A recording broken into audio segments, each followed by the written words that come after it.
భారతదేశంలో అగ్నిపర్వత మూలానికి చెందిన అతి ప్రాచీన పీఠభూమి దక్కన్ పీఠభూమి. మొదటిసారిగా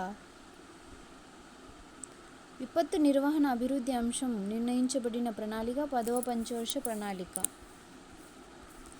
ఈ పక్షి చనిపోయిన జంతువులను తినడం ద్వారా పర్యావరణాన్ని శుద్ధి చేస్తుంది. రాబందు.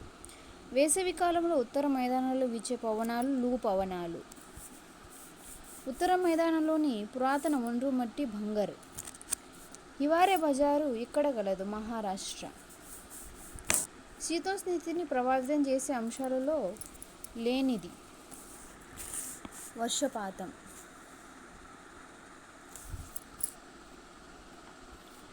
సున్నపురాయి, మైకా, జిప్సం అనునవి అలోహ ఖనిజాలు. మోటారు వాహనాలు నడపడానికి కనీస వయోపరిమితి 18 సంవత్సరాలు.